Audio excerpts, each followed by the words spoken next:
twongeye turatomboye bana b'Imana kuba tugirwa ubuntu nyagasani akaba aduha amaganga kuri buri munsi kugira ngo atugirire neza, atuvane mu mwijima, aduhe urumuri kugira ngo tubone. Ku izina ry'Imana Data na Mwana na Roho Mutagatifu, amen. Amahoro bana b'Imana, ni muhumure. Yesu Kristu urumuri rw'amahanga aje iwacu kuri iki cyumweru cya gatatu gisanzwe, tariki 22 Mutarama 2023, ubwo Yesu Kristu agiye gutumurikira hamwe n'amasomo matagatifu kirizimu byacu yaduteguriye kugira ngo tubone. Isomo rya mbere ryo mu gitabo cy'umuhanuzi Izayi, umutwe wa 8 umurongo wa 23 n'umutwe wa 9 umurongo wa 1 kugeza ku wa 3. Mu gihe cyahise Uhoraho yasuzuguje igihugu cya Zabuloni n'icya Nefutali, ariko hanyuma aha ikuzo inzira igana ku nyanja hakurya ya Yorodani n'intara y'abanyamahanga. Abantu bagenderaga mu mwijima babonye urumuri nyamwinshi, abari batuye mu gihugu cy'icuraburindi urumuri rwabarasiyeho. Wabagwirije neza, ubasakazaho ibyishimo, none bariho bariyereka imbere yawe, boshye abishimira umusaruro, baranezerewe nk'abagabana iminyago, kuko bakijije umuzigo bari bikoreye, ingiga bashenguraga ibitugu n'ikiboko cyo bakoreshaga agahato, warabajanjaguye nko kuri wa munsi w'Abamadiyani. Iryo ni ijambo ry'Imana. Zaburi ya 27. Uhoraho n'urumuri rwanjye n'agakiza kanjye. Uhoraho n'urumuri rwanjye n'agakiza kanjye, ninde wantera ubwoba? Uhoraho n'urugero rw'ubugingo bwanjye, ninde wankangaranya? Ikintu kimwe nasabye Uhoraho kandi nkaba ngikomeyeho, ni ukwitura mu ngoro y'Uhoraho iminsi yose y'ukubaho kwanjye. Nyamara njye nizeye kuzabona ubugiraneza bw'Uhoraho mu gihugu cy'abazima. Ihangane wizigira Uhoraho, ukomeze umutima w'intwari, rwose wiringire Uhoraho. Uhoraho n'urumuri rwanjye n'agakiza kanjye. Isomo rya kabiri ni ryo mu baruwa ya mbere Pawulo mutagatifu yandikiye Abanyakorinti, umutwe wa mbere umurongo wa 10 kugeza ku wa 13 n'uwa 17. Bavandimwe, mbingize mu izina ry'Umwami wacu Yesu Kristu ngo muhuze ibitekerezo, mwirinde kwicamwe ibice, ahubwo muhuze umutima n'umugambi. Koko rero bavandimwe, abo kwa Kolowe bambwiye ko mwifitemo amakimbirane. Icyo nshaka kuvuga ni uko buri muntu muri mwe agira ati nge ndi uwa Pawulo, undi ati nge ndi uwa Polo, undi ati nge ndi uwa Kefasi, undi ati nge ndi uwa Kristu. Mbese Kristu yabagabanyijemo ibice? Mbese ni Pawulo wabambiwe ku musaraba, cyangwa se mwabatijwe mu izina rya Pawulo? Kuko Kristu atanyohereje kubatiza, ahubwo yantumye kwamamaza inkuru nziza, atari mu magambo y'ubuhanga, ngo hato umusaraba wa Kristu udakurizaho guta agaciro. Iryo ni ijambo ry'Imana. Nyagasani Yesu nabane namwe. Amagambo mu Ivanjili ntagatifu uko yanditswe na Matayo, umutwe wa 4 umurongo wa 12 kugeza ku wa 23. Muri icyo gihe Yesu yumvise ko Yohani yatanzwe, yigira mu Galileya, yimukiye Nazareti ajya kuba i Kafarinawumu ku nkuka y'inyanja mu rugabano rwa Zabuloni na Nefutali, kugira ngo huzwe iby'umuhanuzi Izayi yavuze ati, gihugu cya Zabuloni nawe igihugu cya Nefutali, nzira igana inyanja hakurya ya Yorodani, Galileya y'abanyamahanga. Imbaga yari yigungiye mu mwijima yabonye urumuri rutangaje, n'abari batuye mu gihugu gishuze umwijima w'urupfu urumuri rwabarasiyeho. Guhera ubwo Yesu atangira kwigisha agira ati, nimwisubireho kuko ingoma y'ijuru yegereje. Nuko igihe yagendaga ku nkombe y'inyanja ya Galileya, abona abavandimwe babiri, Simoni bita Petero na Andereya murumuna we, bariho baroha inshundura mu nyanja kuko bari abarobyi. Arababwira ati, nimunkurikire nzabagira abarobyi b'abantu. Ako kanya basigaho inshundura zabo baramukurikira. Yigiye imbere abona abandi bavandimwe babiri, Yakobo mwene Zebedeyi na murumuna we Yohani, bari mu bwato hamwe na se Zebedeyi, bariho basana inshundura zabo. Nuko arabahamagara. Ako kanya basigaho ubwato na se baramukurikira. Nuko Yesu azenguruka Galileya yose yigishiriza mu masengero yabo, atangaza inkuru nziza y'ingoma, akiza icyitwa indwara n'ubumuga cyose muri rubanda. Iyo ni Ivanjili ntagatifu. Bakristo bavandimwe, Yesu Kristu akuzwe. Yesu Kristu aganze mu mitima yacu, maze tumubone tumwereke abandi buri munsi. ahangaha tugeze ni kuri wa murongo wacu watubwirwa buri munsi. Mwese mbahaye ikaze kugira ngo tumurikirwe na Kristu ahangaha kuri buri munsi, maze ko tuze guhava natwe koko ducanye, nanjye kuvuga ducanye mu mutima, umutima wacu uri kubona Yezu Kristu, maze nabona Yezu Kristu nkamwereka abandi. Iki cyumweru nakita icyumweru cy'urumuri, aho tuzirikana ko Yezu Kristu ari we rumuri nyakuri, lumen gentium, urumuri rw'amahanga. Yezu Kristu rero ni urumuri ruboneshereza amahanga. Amahanga ni hehe? Amahanga naho bataramenya Imana, amahanga ni mu bapagani. Aho ngaho Yezu Kristu ataramenyekana, aho ngaho itara rya Kristu ritaragera, aho ni mu mahanga. N'umutima ushobora kuba mu mahanga burya mubyeyi. Kubera iki? Niba hari ikintu cy'umwijima ufite, niba hari ikintu cy'umwijima kiri iwawe, niba utari gukorera mu rumuri, nawe uracyari mu mahanga, uri kuvuga ururimi rw'abanyamahanga, uri kuganira mu rurimi rw'abanyamahanga, n'ibindi byinshi cyane bishobora kukuganisha mu mwijima. Vayo rero umukristo muvandimwe, dukurikire Kristu, we rumuri rw'amahanga. Urakoze Yezu. Rero aya masomo turazirikana ku ngingo yo kugendera mu rumuri, urumuri rwa Kristu. Nawe umukristo muvandimwe, jya ku nzira aho ubona uri mu mwijima, aho ubona utakiri kubona, aho ubona utakisenga, igihe cyose ukumva utagikunze iby'Imana, igihe cyose ukumva uri mu bwigunge, igihe cyose ukumva iby'Imana warabaye akazuyazi, mu by'Imana ntukibyikoza, ngaha natwe tujya ku nzira kugira ngo dukore ku myambaro ya Kristu, natwe tumurikire maze tubeho kugendera mu rumuri rwa Kristu. Ngo umunsi umwe ngo umugabo yari ari kwemera ku bandi, ngo urumuri ruramuhendesha, ngo naho umwijima ukamwungura, ngo mu mwijima niho yunguka, ngo naho ku rumuri arahomba. Nuko atangira kubishongoraho ngo uburyo ajya mu ikabare. Ubwo byumvikana yari umunyarwanda, ngo yitwaje inote ya 2. Abazi inote ya 2 mu Rwanda muzi ukuntu bimeze, muzi ishusho yayo. Ngo noneho ngo uwo mugabo ngo yagera mu ikabare, ngo akaba yagura amacupa 3 ya mitsingi nyine kigura 1000 cy'u Rwanda. Ngo noneho mu mayeri ngo abirakaha nyiri kabare, ngo nukumusengerera ariko mugusha neza. Ngo irindi nawe karyinywera, nuko ngo yajya gutaha ubwo mu gicuku nyine nijoro, ngo agahereza nyiri kabari ya note ya 2, nuko akamubwira ati ngarurira 2,000. Urumva yafashe nyine amacupa 3 y'3,000, bagomba kumugarura 2. Nyiri kabare we agakeka ko kubera ko nyine aranje gusoma kuri 5, bishoboke ko mu maso yatangiye kwandikamo 8, bikaza kurangira iyo note ari kubona nkaho ari ya 5. Nibizo note muzifite ziri imbere yanyu, inote ya 2 n'iya 5. Nuko rero kubera ko kageze mu mutwe, babyeyi ubu buhemu muri kubwiyumvisha, wa mucuruzi n'icyizere cyinshi wa nyiri kabare akagira ngo ni inote ya 5. Nuko agatangira nyine akagarura bya 2. Aha nibwo uzasanga ya majoro uzasanga butike yambaye ubusa, umugore n'abana bajya kubaza umugabo aho ibintu byagiye muri butike, kandi yaragiye agarura 2, wazi ko bamuhaye 5. Abandi bati ni inyatsi rwose, iyo ni imyaka, iyo ni imivumo. Kandi koko warasinze uza kwibagirwa, umwijima waragutwaye, biza kurangira koko utakiri kumenya gutandukanya inote ya 2 n'iya 5, bikaza kurangira iduka ryawe ryambaye ubusa, bikaza kurangira ufunze iduka, bikaza kurangira ubukene buje mu rugo, kandi koko mwari mwikwije. Abandi mugasara mwibaza muti guki ari guhomba nyine kubera iki? Umwijima wagiye mu mutwe, ujya mu nda, ujya mu mutima n'ahandi hose kubera umwijima, gutamenya kubara kubera umwijima. Nguko abakristo bavandimwe, natwe hari ubwo ubukristo bwacu bugenda bukendera kubera iki? Umwijima wivanze mu mutwe no mu mutima, bikaza kurangira tutakize gutandukanya Sekibi n'Imana, Sekibi nazo ndukize kubatandukanya. Nibwo uzasanya imigambi ya Sekibi gutuvogera, turi kudandabirana, ubukene buratwishe, n'ibindi byinshi cyane biga twiroha kubera iki?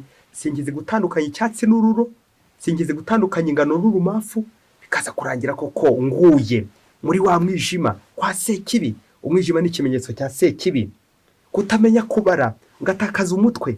Nguko abantu benshi bavuga ko bunguka nijoro nyine kubera iki? Ibikorwa by'umwijima ngo burya birungura cyane. Abantu benshi ingeso mbi bazikora mu mwijima, za fraude bazikora mu mwijima, n'ibindi byinshi cyane ngo byose bamwe nijoro mu mwijima. Ngizo za nyungu, ariko inyungu za Sekibi bikaza kurangira koko Imana tuyihombye. Ariko iyo wabuze Imana mu buzima bwawe, uba uri mu mwijima nyine, nibwo ushobora gupfapfana bitabuze, guhomba no guhomboka bitabuze. Ni nacyo aje kudusaba kutagendera mu mwijima, kuva mu ikabare, kwirinda amajoro, kwirinda ibisitaza, kwirinda ibintu byose bya nijoro, kwirinda sekibi. Mu isomo rya mbere umuhanuzi Izayi araturatira umutsindo w'urumuri ku mwijima. Ubwo yagize ati abantu bagendaga mu mwijima babonye urumuri nyamwinshi, ngo bari batuye mu gihugu cy'icuraburindi, urumuri rwabarasiyeho. Amen, amen, amen, amen, amen. Ngaho nawe tekereza, wari uri mu mwijima wajya kubona ukabona itara riraje rirakumurikiye, none uri kubona. N'umuririmbyi wa Zaburi aradushishikaza kwishingikiriza Imana yonyine kugira ngo Imana itumurikire. Ubwo yagize ati uhora n'urumuri rwanjye n'agakiza kanjye. Amen. Iyo nzi ko Imana iri kumurikira ku rugendo ndiho, ntacyo naba ndabona nkamererwa neza. Bavandimwe, shitani mu gifaransa ifite akazina nanjye kuvuga izina ry'icyubahiro, yitwa nanone diviseur, gatanya. Aho shitani inyuze abantu bahita bacikamo ibice. Ngaya amakimbirane, amatiku, nk'uko twabizirikanye mu isomo rya kabiri. Paulo mutagatifu ari kuburira abanyakorinti, iwabo hari yatangiye kuza amacakubiri, ati nduwa runaka nanjye nduwuyu, uwa Polo, uwa Kefasi, uwa Paulo. Bakaza kwibagiza ko ari abakristo, ari abatagatifujwe, bagomba kugenda ku matwara ya Kristu. Kristu ntabamwe ibice, Kristu nta makimbirane arangiwe, kuko kwa Kristu ni amahoro gusa hari. Paulo mutagatifu agatwibutsa ubumwe bugomba kuranga abana b'Imana. Nk'uko turi mu cyumweru cy'ubumwe, ubumwe bw'abakristo, tugomba kurangwa n'ubumwe koko, tukirinda amacakubiri, tukirinda umwiryane, tukirinda amahane, kuko amacakubiri ari ikimenyetso cya sekibi. Mukristo muvandimwe, nubwo niba hari induru, umwiryane, gatanya, intambara, uzamenye ko ahari mu ndiri ya shitani yabavogereye. Ikiza rero ni uguharanira ko Kristu nawe twakongera kumuha ijambo mu rugo rwacu, mu mutima wacu, maze akagera gute agahamurikira, Kristu agahatambuka, kuko kimuzana abazanye urumuri rwa Kristu. Nk'uko twabizirikanye mu ivanjiri uyu munsi, Kristu we arenga imbibi, akarenga amoko, akarenga amadini, akarenga ibihugu, akajya no mu mahanga, akarenga imbibi z'Abayisiraheli, maze akajya mu mahanga kugira ngo ajye kubazana, kuko bari kure bose Yezu Kristu abazana, akabazanisha iki? Urumuri rwe. Mu ivanjiri umunsi turumva ko Yezu yatangira ubutumwa bwo kwirukana umwijima, aragera mu turere twaribasiwe n'umwijima, arava i Nazareti ajya Kafarinawumu mu rugabano rwa Zabuloni na Nefutali, nk'uko twabizirikanye, ngo ni inzira igana inyanja. Tubyumve neza, kandi inyanja muri Bibiliya ishobora gusobanura indiri y'icyaha, indiri ya sekibi, indiri y'umwijima, indiri y'urupfu, inyanja y'urupfu. Rero ibyo bihugu byose byari bigoswe n'umwijima n'urupfu, Yezu araza kubitambukamo. Yezu ntabwo aza kubisandaza, ahubwo araza kubisanganira, abisange, maze basangire. Nuko nabyo bibona urumuri, byongere bibone Yezu urumuri rw'amahanga. Nuko Yezu ati mwisubireho, kuko ingoma y'ijuru yegereje. Amen, amen, amen. Tukazirikana ibikorwa Yezu Kristu ari gukora, uburyo atambuka hose, bakanatwereka uburyo Yezu Kristu atora intumwa ze, akaziha ubutumwa ziri kuri iyi nyanja, Yezu Kristu akazirembuza, kuko Kristu ni urumuri rw'amahanga. Arahamagara, aho ageze nyine baramukurikira, bakava mu mwijima. Iyi nyanja nk'uko twabizirikanye nyine ishushanya aho Yezu Kristu agiye gukura izi ntumwa, kugira ngo uko zijya mu mahanga zijye no kumwamamaza, nk'uko twumvise uburyo yazitoye.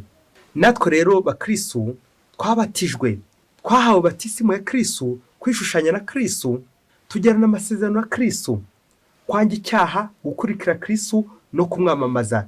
Ibyo natwe bitugira intumwa za Kristu, intore za Kristu, kuko twumvise Yezu Kristu natwe adukura mu nyanja, ku nkombe y'inyanja, kugira ngo koko tugire abarobyi b'abantu. Nzabagira abarobyi b'abantu. Ni nkavuze ati nzabagira urumuri, namwe mumurikira amahanga, kuko nanjye ndi urumuri. Ese mubyeyi mukristo muvandimwe, nta cyumba cyawe kiri mu mwijima muri no minsi? Umutima wawe, ibyo byuma by'umutima wawe, Yezu Kristu aracyahagera, agahisanzura, agatambuka nawe, nkuko ari gutambuka ku nkombe y'inyanja ya Galileya. Uzacunye nk'umunsi umwe, uzambara ishati y'umweru cyangwa nk'ikanzu y'umweru, ubundi ujye nko mu murima, ujye kwikora nk'igitebo, nanjye kuvuga igitebo cy'amase cy'imyavu, ubundi urebe ukuntu biza kugenda. Bya bindi bavuga ngo uwambaye ikanzu y'umweru, wambaye ishati y'umweru ntacuruza amakara. Birumvikana uzarangiza ishati yahindanye kubera iki? Wari umweru, wamwe rushushanya urumuri, none ko kurayihindanyije, uhindanyije isura ya Kristu. Nguko bakristo bavandimwe, natwe tugomba kuva mu mwijima tukagendera hehe? Mu rumuri, urumuri rwa Kristu. Kuri iki cyumweru kandi ni umunsi wo kongera kuzirikana kuri amasezerano yacu y'abatisimu yo kugendera mu rumuri rya tara ducanirwa muri batisimu, kugira ngo koko dukurikire Kristu we rumuri ruzima, we rumuri rutazima, Yesu Kristu. Ngibuka nanjye cyangwa nkareba mu buzima bwanjye ibikorwa byose bitari kugenda neza bizana umwijima iwanjye, bituma iwanjye hahinduka icuraburindi, bituma iwanjye hahinduka mu mahanga, maze nanjye ndeke Yesu Kristu atambuka iwanjye, ahatambagire uko agenda akikira iya nyanja atambuka, nanjye iwanjye koko ntaba ari njye usigara, iwanjye ntaba ari njye usigara kandi ari njye mu Kristu, nanjye kuvuga umukristu w'indani. Abantu benshi bakunze gusigara, Yesu agakiza abandi, Yesu agatambuka ku bandi, wowe ugasigara kandi uri umukristu w'indani. Kandi byaba ngo umunsi umwe hirya kure cyane muri Afurika, ngo abakristu b'indani ngo basengaga rwose umugabo n'umugore mu rugo rwabo, ngo ndetse bari bakomeye, bafite imyanya y'icyubahiro mu buyobozi, mu butegetsi. Umugabo rero akaba yari umutegetsi nanone ukomeye cyane muri ako karere. Nuko ngo umunsi umwe byari by'uko Nyakibi nyine atarara bushyitsi, ngo bari bafite umukozi w'umukobwa. Bigeze bagiye kubona, babona wa mukozi wabo aratwite, wa mukozi wabareraga umwana babona aratwite. Nuko nyirabuja abonye umukozi we atwite, amaze gukora iperereza aza kumva ko iyo ndatwite ari y'umugabo we. Ibaze nawe uri nyirabuja ngo usangiye umugabo n'umukozi wawe, ukuntu wabigenza, wabyakira ute? Ako kanya nyirabuja koko arabisha bikomeye cyane, yibaza uburyo koko uwo mukobwa yatinyutse akamurya umugabo bene ako kageni. Maze muri ako kanya icyakurikiyeho, nyirabuja ngo yahise afata undi musore wabaragiraga amatungo hafi aho ngaho, umushumba wabo, maze abari bashyiraho wa mukobwa, hato bataza guseba kandi bari mu myanya y'icyubahiro, bari muri babandi bavuga ari kijyana, hato bataza guseba. Ako kanya bahita bamwubakira inzu by'igitaraganya, inzu ikomeye cyane, bayubakira wa mushumba, bamwegekaho wa mukobwa kugira ngo abari umutwara. Babyeyi murumva ibikorwa by'umwijima byose. Aho muri ako gace ntibajyana n'umurabukwa, bagira ngo nyine n'urukundo, urukundo rwo rugo nyine rw'abategetsi kandi b'abakire, bari kugira nyine abo bana kugira ngo koko babane. Igihe rero cyaje kugera, wa mwana aza kuvuka. Wa mwana amaze kuvuka, avuka asa neza neza n'abana baho ha mugore, photocopie conforme à l'original, babana basa neza neza. Icyakurikiyeho noneho wa mugore koko noneho arabisha cyane, umwana igihe kiza kugera koko aza gukura, yaza gutarama n'abandi, nanjye kuvuga nk'amaraso amuhumuriye, akaza kwa bene wabo, nyina wabo agahita amuhungeta, ashakisha uburyo bwose yamuhungisha. Uyu mugore amaze kubona ko bagiye guseba n'ubundi, nuko n'uboneza gufata rwa rugo rw'ababageni bacu, ubundi arabahungisha bajyana kure, aho nta muntu n'umwe uzabimenya. Yewe na n'ubu baracyariyo hirya mu mahanga mu buhungiro, yarabahungishije ngo hato ejo batazakura umugabo we ku mugati, kuko yari uw'indani mu itorero kandi ari umutegetsi ukomeye cyane. Wa mwana wabo baracyari mu buhungiro, n'abarezi bo bombi baracyari mu buhungiro. Bakristo bavandimwe, Yesu Kristo akuzwe. Yesu niwe wavuze ati, icyo uzakorera mu mwijima kizatangarizwa habona, icyo uzamwongorera mu mwijima n'ubundi amaherezo kizatangarizwa habona. Ese mu Kristo muvandimwe, nta bintu wakoreye mu mwijima ukabara bipfundikiye neza neza, uzi ko bitazamenyekana kandi koko amaherezo bizamenyekana? Ese ko mwari mwifunganye muri babiri muri icyo cyumba, kuki byarenze bikamenyekana, abantu benshi bakabimenya, bikajya habona? Kubera iki? Icyahishwe kizahishurwa, urumuri cyitwa urumuri kizamenyekana. Bya bindi bavuga ngo ukuri guca mu ziko ntigushye. Nguko ko ababyeyi benshi twagiye twitwikiriza umwijima, abategetsi benshi bakomeye, abana babo babaruwe ku bashumba, abashumba b'amatungo babaruwe ku bakozi babakoreraga, abakozi babakorera, ngo kubera iki? Banze guseba. Ugahitamo kugendera mu mwijima ubuzima bwawe bwose, ngo kugira ngo utaza guseba, kugira ngo urumuri rwa Kristo utaza gukoraho, maze ngo uhinduke uve mu mwijima. Uzasanga abantu benshi cyane twaragiye twitwikiriza, nanjye kuvuga ibyatsi, tukitwikiriza umwijima, tugakora ibikorwa by'ububisha, ibikorwa byo guhungeta abandi, kubahungisha, bwa bukwe bw'igitaraganya, ubukwe bubisi n'ibindi byinshi cyane bibi. Kubera iki? Umwijima. Amaherezo y'umwijima birangira nyine ibintu bigiye habona koko, nta gihishwe kitazahishurwa. Nguko abakristo bavandimwe natwe twagombye kwitwararika, tukagendera mu rumuri, urumuri rwa Kristo tukarufata. Ibyo nagiye mbika bidakwiye, amabanga yasekiwe nagiye mbika adakwiye, uyu ni umwanya wo kuyahambura, ejo n'ejo bundi atazanturikana, ejo n'ejo bundi ayo mabanga atazahinduka amabati, ubundi bikaza kurangira koko ari kubomborana. Ese mubyeyi, nta bana ufite warereye mu kigunda kandi ngo uri umutegetsi? Uzasanga abakristo benshi dufite abana, bamwe bari mu mihanda, abandi bari mu bihuru, abandi bari kurerwa reka vuge n'abayaya bamayibobo twagiye tubegekaho. Kubera iki? Umwijima, umwijima, umwijima. Igihe n'iki mubyeyi gutarura abana twashyize mu bihuru no mu mwijima?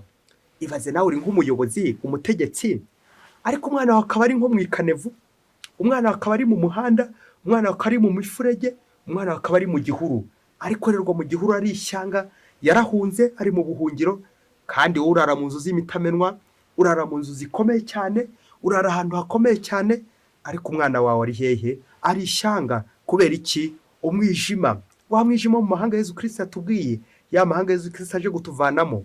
None nawe umukristo umuvandimwe, wowe nanjye turasaba kureba ibikorwa byose bibi dukorera mu mwijima, bya bindi dukora ngo ntawe utubona, nyamara kamera y'Imana iraturuzi, Imana iri gutubona, ntacyo dushobora gukora rwihishwa kuko Imana iraturuzi. Rero umukristo umuvandimwe, cika ku ngeso mbi yose uri gukorera mu mwijima, kuko iyo byose uri gukorera hatabona, amaherezo bizajya habona. Ese nibijya habona uzishima? Aho ntuzaseba nawe, nguko abantu benshi banga guseba, bakanga guseba kwa sekibi, ariko bagakomeza guseba ku Mana. Nyamara Imana irakuruzi, nta na kimwe gisoba Imana, nta na kimwe Imana itazi, byose Imana irabizi. Omniscient, omnipresent, Imana byose irabizi, ni umusumba byose. Naho wibwira ko itabona, yahabonye. Ujye baza ibintu byose wagiye uzirikiranya, ibintu byose wagiye upfundikiranya, ibintu byose wagiye ubika, ujye uzirikana ngo wasanga bimeze nka kwa kundi batwikira umuriro ukawutwikiriza ibase, bikaza kurangira yose ikongotse. Uko niko ibyaha dutwikira bimeze nyine nk'uwo muriro dutwikiriza ibase, bikaza kurangira ari ibase ikongotse, n'ibyaha bigiye habona, bikaza kurangira tugiye habona. Ibaze nawe igihe uzagera gukarubanda, ibaze nanjye igihe nzagera gukarubanda. Rero icyiza ni uko twatangira hakiri kare, tukavanamo ingeso mbi yose dufite, yandi ishobora kudukoza isoni, yandi ishobora gutuma tujya gukarubanda, yandi ishobora gutuma tuva ku kazi, yandi ishobora gutuma tureka ubutumwa, yandi ishobora kudusebya. Wa mwijima ryacura burindi, maze natwe tugasezerera umwijima uyu munsi. Icyumweru cy'urumuri nanjye kingereho, nawe kikugereho, maze twese turangamire Yesu Kristo tumurikire, we rumuri rw'amahanga, agere mu mahanga mu mutima wanjye, agere mu mahanga mu buzima bwanjye, agere mu mahanga mu bikorwa byanjye by'umwijima, maze koko mwemerere bihinduke ibikorwa by'urumuri, maze nanjye mbone Kristu mwereke abandi buri munsi. Mwese mbifurije icyumweru cyiza. Imana ibahe umugisha. Imana Data na Mwana na Roho Mutagatifu. Amen. Padiri Masumuko Ladislas wa Diyosezi ya Cyangugu.